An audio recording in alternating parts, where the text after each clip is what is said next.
Lacewing Larva. They look like bad bugs, but they're good. They eat bad bugs.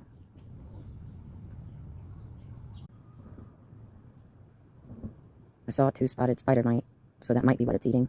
In fact, right there it is. I ended up squishing it.